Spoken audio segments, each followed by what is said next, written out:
Череда открытия образовательных объектов, стартовавшая в регионе, продолжается. Сегодня праздник знаний уже в Сунже, Троицком и Нестеровском. Там открылись 3 новые школы. Накануне 2 общеобразовательных учреждения на 720 и 540 мест распахнули свои двери для школьников сельского поселения Инарки, а в первом микрорайоне Малгобека новый детский сад на 190 мест. И это только начало. Дальше больше. На этой неделе в регионе запланировано открытие еще нескольких социальных объектов.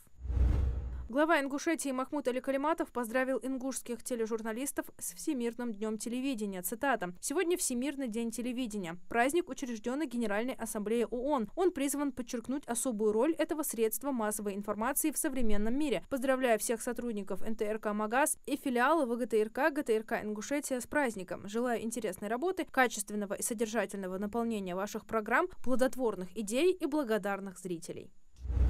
Новую партию гуманитарной помощи из Ингушетии доставили в Херсонскую область. 10 тонн груза до пункта назначения сопроводила правительственная делегация во главе с первым вице-премьером Магомедом Евлоевым, а также общественники. Туда вошли продукты питания, консервы, крупы, питьевая вода, а также генераторы и теплая одежда. Груз собрали по поручению главы региона. Свой вклад в акцию внесли министерства, ведомства и общественные организации. В Ингушском государственном музее имени Тугана Мальсагова проходит выставка «Средневековая одежда». На выставке представлены предметы мужской и женской одежды, а также головные уборы, датируемые XVI-XVIII веками. Средневековые платья, курхарсы, бешметы, рубашки, штаны-шаровары, обувь и украшения. Выставка продлится до 28 декабря. Действует федеральная программа «Пушкинская карта».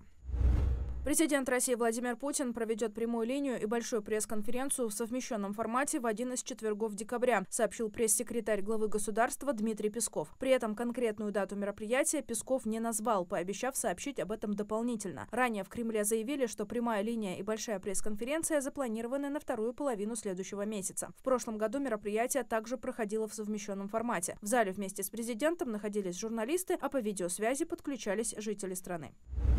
25-26 ноября в Академии цифрового развития в Магасе пройдет бесплатный тренинг по продажам и маркетингу. В тренинге могут принять участие владельцы небольших бизнесов и предприниматели, которые хотят увеличить количество клиентов. Участники научатся выстраивать эффективные продажи и запускать маркетинг с ограниченным бюджетом.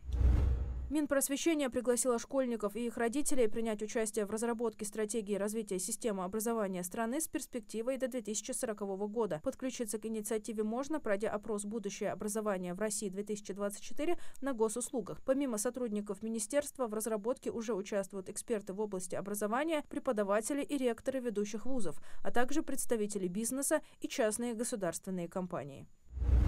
Ингушские спортсмены примут участие в чемпионате мира по ММА в составе сборной России. Чемпионат мира пройдет в Ханты-Мансийске с 21 по 29 ноября. Ингушетию представят Хамхоев Адам, Сириев Абдулмалик, Халухоев Юсуп, Хасботов Аслан. Ингушскую делегацию возглавляет президент Федерации смешанных единоборств ММА Республики Ингушетия, старший тренер юношеской сборной России по ММА Ваха Шанхоев.